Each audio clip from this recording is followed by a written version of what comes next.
नमस्कार। आदर्श शिक्षण संस्थान की ऑनलाइन कक्षाओं में आपका हार्दिक स्वागत, सुप्रभात है। पहले से हमने प्रथम और द्वितीय पाठ पढ़ लिए थे और उनका अभ्यास कार्य भी हमने किया। आज हम कक्षा अष्टवीं संस्कृत विषय के तृतीय पाठ को पढ़ेंगे। उससे पहले हम पाठ का शीर्षक है प्रकरण है डिजी भारतम। डिजी का मतलब है डिजिटल इंडिया। वर्तमान में जो चल रहा है डिजिटल इंडिया,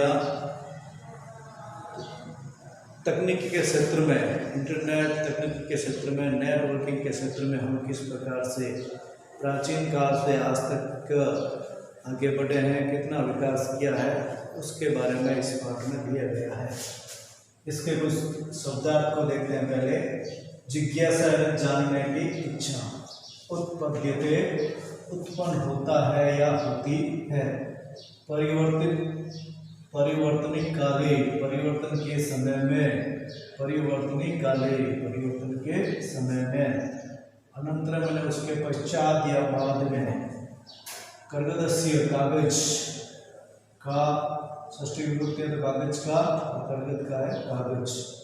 प्रविधि तकनीकी विधि, जो टेक्नोलॉजी है या जिसे टेक्निकल या तकनीकी विधि कहते हैं। चल दूरभाष यंत्रम, दूरभाष कले जो तार वाले होते थे, टेलीफोन जिसे कहते हैं दूरभाष। चल दूरभाष जो हम साथ लेके घूम सकते हैं, उन्हें मोबाइल फोन कहा जाता है वर्तमान में। और मोबाइल के भी परिष्कृत रूप आ गए। परिष्कृत दूरभाष यंत्र में एंड्रॉयड मोबाइल जिसे कहा जाता है। रेल या यात्रा पत्रम, रेल टिकट, क्योंकि रेल की यात्रा करने के लिए हमारे पास जो एक वैधता है उसको रेल टिकट कहा जाता है। वायुयान यात्रा पत्रम, वायुयान की यात्रा के लिए हमारे पास जो उसका टिकट है, हवाई जहाज का टिकट या उसकी वैधता का पत्र। सौकर्य आसानी से,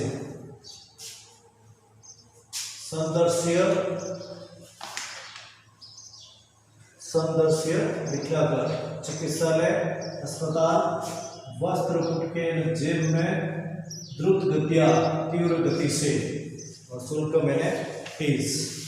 अब हम इस पाठ को पढ़ते हैं। जैसा कि हम देखते हैं कि प्राचीन काल में जो शिक्षा की पद्धति थी, गुरुकुल शिक्षा पद्धति थी। उसके साथ साथ गुरुकुल में जो ऋषि है, आचार्य है, शिष्यों को कंठस्थीकरण करवाते थे। सुनना, बोलना और याद करना। किसी प्रकार से उस समय लेखनी थी नहीं, या कोई लिखने की लिपि या भाषा का प्रचलन नहीं था। हमारे जो वेद वेदांग है वो प्राचीन काल से सुन करके और ग्रहण करके कंठस्थ किए जाते थे। इसके बाद धीरे धीरे जैसे जैसे कागज का आविष्कार हुआ, या उससे पहले ताड़ के पत्तों पर लिखा जाता था, कपड़े पर लिखा जाता था, भोजपत्र या तांबे के पत्रों पर लिखा जाता था। ताम्र लिपि या जो ताम्र प्रतियां होती थी उन पे लिखा जाता था। फिर जैसे जैसे कागज का आविष्कार हुआ तो कागज का प्रयोग होने लगा। कागज के प्रयोग के बाद में जैसे तकनीकी आई, तकनीकी में टंकण व्यवस्था है, टंकण में छापने की कला आई, तो छापने की कला से स्थायी रूप से जो पूर्व ज्ञान है, पहले का ज्ञान है, इतिहास है, हमारा धार्मिक साहित्य है, उनको स्थायी रूप से पुस्तकों में छापा जाने लगा। फिर जैसे जैसे कंप्यूटर टेक्नोलॉजी आई, जैसे संगणक यानी कंप्यूटर आया, कंप्यूटर में हम पूर्ण रूप से उस समय फिर कागज की भी, पुस्तकों की भी आवश्यकता नहीं रही। सभी पुस्तकों को हम कंप्यूटर में संग्रहित कर सकते थे बिना किसी कागज के खर्च के, या बिना। अब कागज जो पेड़ पौधों को काट कर उनकी छाल से जो कागज बनाया जाता था, उससे जो वनों को है वो भी नुकसान हो रहा था, पर्यावरण को नुकसान हो रहा था। तो जैसे जैसे नई तकनीकी आई, कंप्यूटर आया, तो कागज का उपयोग कम होने लगा, जिससे हम अपने पर्यावरण को भी बचाने में सफल हुए हैं। और उसके बाद धीरे धीरे नेटवर्किंग और मोबाइल वगैरह इंटरनेट तकनीकी आई, तो जैसे जैसे हम कंप्यूटर के माध्यम से, लैपटॉप के माध्यम से किसी प्रकार का ज्ञान है हम उसको सर्च करके प्राप्त कर सकते हैं। आज वर्तमान में जो कोरोना महामारी है उसके चलते विद्यालय बंद हो गए, तो विद्यालय बंद होने के साथ साथ बच्चों को घर पे कैसे पढ़ाना है, तो ये दूरस्थ शिक्षा प्रणाली, दूरस्थ शिक्षा प्रणाली इसी तकनीकी का एक भाग है कि हम मोबाइल के माध्यम से जो वीडियो रिकॉर्ड कर रहे हैं और वही फिर आगे इंटरनेट के माध्यम से, तकनीक के माध्यम से बच्चों तक घरों पे पहुंच रहे हैं। तो आज यही डिजिटल इंडिया है, डिजी भारत है। दूरस्थ शिक्षा वगैरह और भी जो बच्चे हैं घर बैठकर किस प्रकार से पढ़ाई कर सके उसकी व्यवस्था पूर्ण रूप से आज इसी डिजिटल नेटवर्किंग पर निर्भर है। इसी के पाठ को हम पढ़ते हैं। प्रस्तुत पाठ डिजिटल इंडिया के मूल भाव को लिखा गया है। निबंधात्मक पाठ है, इसमें वैज्ञानिक प्रगति के उन आयामों को छुआ गया है जिनमें हम एक क्लिक द्वारा बहुत कुछ कर सकते हैं। आज इंटरनेट ने हमारे जीवन को कितना सरल बना दिया है। हम भौगोलिक दृष्टि से एक दूसरे के अत्यंत निकट आ गए हैं। पूर्ण रूप से हम वैश्विक ग्लोबल की दृष्टि से पूर्ण रूप से हम एक धरातल पर आ गए हैं। पूर्ण रूप से हम विश्व एक कुटुंब की तरह या विश्व एक परिवार की तरह जुड़ गया है एक दूसरे से। इसके द्वारा जीवन के प्रत्येक क्रियाकलाप सुविधाजनक हो गए हैं।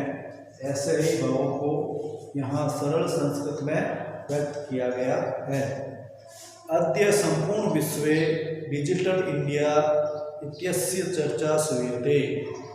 आज संपूर्ण विश्व में डिजिटल इंडिया, तकनीकी इंडिया, न्यू इंडिया इति ऐसा इसकी चर्चा सुनी जाती है।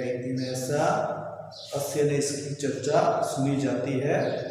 अस्य पदस्य का भाव इति मनसि जिज्ञासा उत्पद्यते।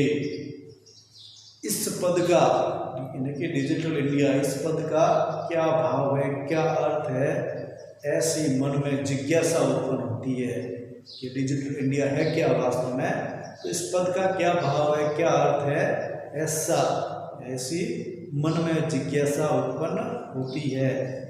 काल परिवर्तनेन सह मानवस्य आवश्यकता अपि परिवर्तते।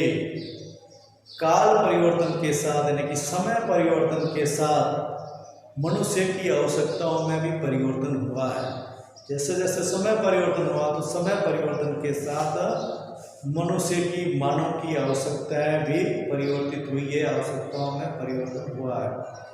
प्राचीन काले ज्ञानस्य आदान प्रदान मौखिकम आसीत्। प्राचीन काल में ज्ञान का आदान प्रदान मौखिक था।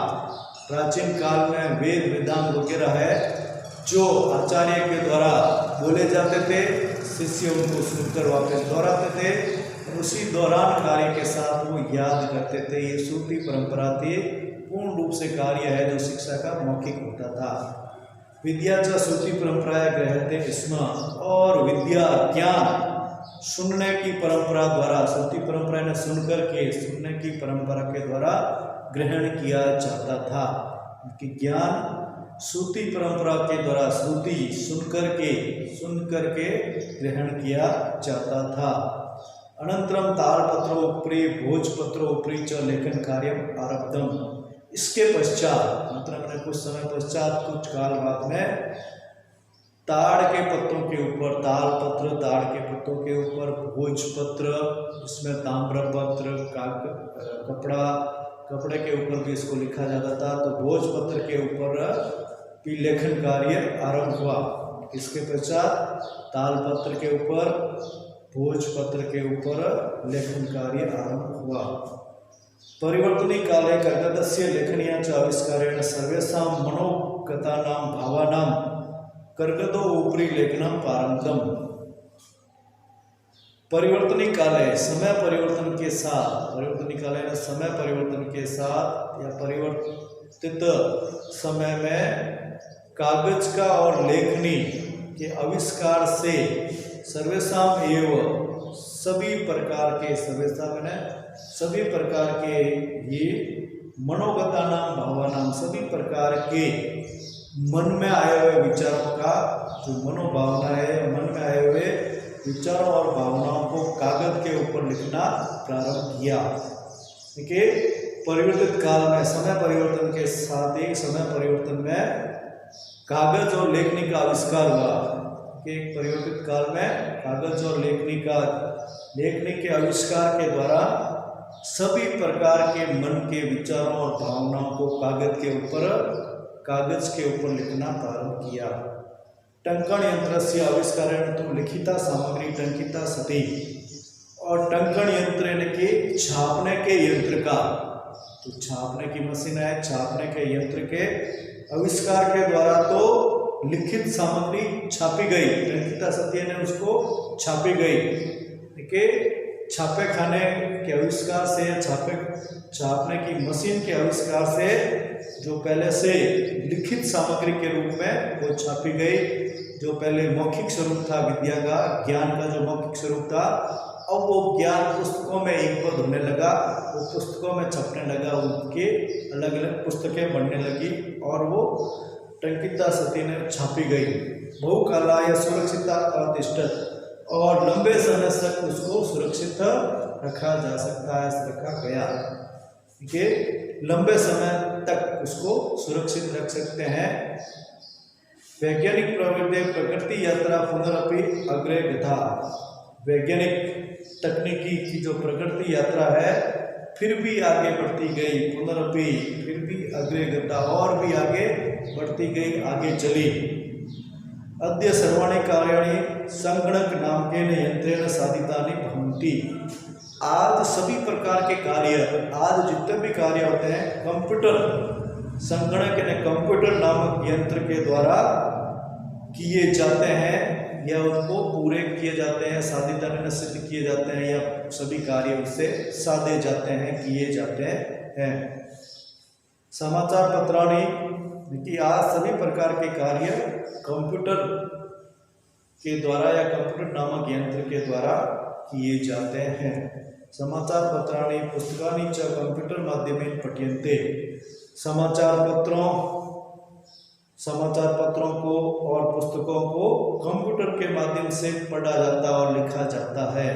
कि समाचार पत्र हम घर पे हमारे आता भी है, लेकिन नहीं भी आए तो हम उसको कंप्यूटर के माध्यम से, इंटरनेट के माध्यम से पढ़ सकते हैं। और भी बहुत सारी पुस्तकें हैं जो हम कंप्यूटर में, इंटरनेट के माध्यम से सर्च करके पढ़ सकते हैं। और समाचार भी है जो कंप्यूटर के माध्यम से उनको लिखा भी जाता है। पुस्तकों की हमारे जो पास नोट्स वगैरह है, उस ज्ञान को हम उसमें लिख सकते हैं, संग्रहित भी कर सकते हैं। कर्गद उद्योग रक्षाणाम उपयोगेन रक्षा कर्तव्यन्ते स्म, कागज उद्योग में वृक्षों के उपयोग के द्वारा पेड़ काटे जाते थे। जो कागज उद्योग था, जैसे जैसे पुस्तकें वगैरह या छापने का काम चला तो कागज की आवश्यकता पड़ी, तो कागज उद्योग में वृक्षों के उपयोग से वृक्ष काटे जाते थे। परम संगणस्य अधिकाधिक प्रयोगेन वृक्षाणाम कर्तने न्यूनता भविष्यति इति विश्वास, लेकिन कंप्यूटर के अधिक से अधिक प्रयोग के द्वारा वृक्षों को काटने में न्यूनता होगी, वृक्षों को काटने में कमी आएगी, ऐसा विश्वास है। कि कंप्यूटर के अधिक से अधिक प्रयोग से वृक्षों को काटने में न्यूनता, इसमें कमी होगी, ऐसा विश्वास है। अनेन पर्यावरण सुरक्षाया दिशि महान उपकारो भविष्यति, इसके द्वारा पर्यावरण सुरक्षा की दृष्टि से एक महान उपकार होगा। पर्यावरण सुरक्षा की दिशा में, पर्यावरण सुरक्षा की दृष्टि में एक महान उपकार होगा। हम इसके एक भाग में आज तय पढ़ेंगे। मैं एक बार प्रश्न संख्या आपको गृह कार्य में 1, 2 और 3 करने हैं, उसको मैं एक बार दोहरान कर लेता हूँ, पीडीएफ में आपको मिल जाएगा। और जो पाठ है उस पाठ में भी प्रश्नों के उत्तर रेखांकित किए गए हैं, तो आप उसको भी देख के लिख सकते हैं। पहला है जिसमें एक पदेन उत्तर लिखना है, कुत्र डिजिटल इंडिया इत्यस्य चर्चा भवति, कहाँ पर डिजिटल इंडिया ऐसी इसकी चर्चा होती है। संपूर्ण विश्व में तरह संपूर्ण विश्व केन स मानव से आवश्यकता परिवर्तिते, किसके साथ मानव की आवश्यकता परिवर्तित हुई? काल परिवर्तन के साथ। आपने वस्तुनाम क्रय समय कैसा अनिवार्यता न भविष्यति, बाजार में वस्तुओं के क्रय के समय किसकी आवश्यकता न होगी? रुपयों की। कस्मिन् उद्योगे वृक्षा उपयुज्यन्ते, इस उद्योग में पेड़ों का उपयोग किया जाता है। कर्गद उद्योगे। अद्य सर्वाणि कार्याणि केन साधितानि भवन्ति, आज सभी कार्य किसके द्वारा किए जाते हैं? संगणक नाम के न यंत्रेण। दूसरा प्रश्न है जिसमें आपको पूर्ण वाक्य में उत्तर देना है। प्राचीन काले विद्या कथम गृह्यते स्म, प्राचीन काल में विद्या कैसे ग्रहण की जाती थी? श्रुति परंपराया। जो प्रश्नवाचक शब्द है उसकी जगह उत्तर लेकर के बाकी आगे पीछे का वाक्य पूरा वापस लिखना है। वृक्षाणाम कर्तनम कथम न्यूनता यस्यति, पेड़ों के काटने में किस प्रकार से न्यूनता आएगी? तो संगणक कस्य अधिकाधिक प्रयोगेण, कंप्यूटर के अधिक से अधिक प्रयोग से। चिकित्सालय कस्य आवश्यकता अद्य नानुभूयते, चिकित्सालय में किसकी आवश्यकता आज अनुभव होती है या आज? तो उसमें रूप्यकाणाम न अनुभूयते, क्योंकि चिकित्सालय में किसकी आवश्यकता आज नहीं अनुभव होती है? रूप्यकाणाम, रुपयों की आवश्यकता नहीं होती है, क्योंकि हम डिजिटल की तरफ चल रहे हैं। तो नेट बैंकिंग के माध्यम से भी हम ऑनलाइन पेमेंट कर सकते हैं, इसलिए पैसे की कहीं आवश्यकता नहीं है। वयम कस्याम दिशि अग्रेसराम, हम किस दिशा की ओर बढ़ रहे हैं? डिजि भारतम इति अस्याम, डिजि भारत की ओर। वस्त्र पुटुके केसाम आवश्यकता न भविष्यति, देखिए वस्त्र पुटुके जेब में किसकी आवश्यकता नहीं है आज? रूप्यकाणाम, रुपयों की आवश्यकता नहीं है। रेखांकित पदानि अधिकृत प्रश्न निर्माण करो, तीसरे में प्रश्न निर्माण करना, जो रेखांकित पद है उसको प्रश्न में बदलना है, प्रश्नवाचक शब्द में बदलना है। भोजपत्रोपरि लेखनम आरब्धम, लेखनम की जगह किम। लेखनार्थम कर्गदस्य आवश्यकताया अनुभूति न भविष्यति, कर्गदस्य की जगह कस्य। विश्राम गृहेषु कक्षम सुनिश्चितम भवेत, तो विश्राम गृहेषु जो रेखांकित पद है इसकी जगह केषु। सर्वाणि पत्राणि चल दूरभाष यंत्रेण सुरक्षितानि भविष्यति, चल दूरभाष यंत्र इसके स्थान पे आएगा कस्मिन्। वयम उपचारार्थम चिकित्सालय गच्छामः, हम सब उपचार के लिए चिकित्सालय जाते हैं, अस्पताल जाते हैं। तो उपचारार्थम की जगह किमर्थम। इस प्रकार से हम आज की कक्षा में इतना ही पढ़ेंगे और आपको ये गृह कार्य प्रश्न 1, 2, 3 शब्दार्थ और 1, 2, 3 पढ़ना है। शुभम।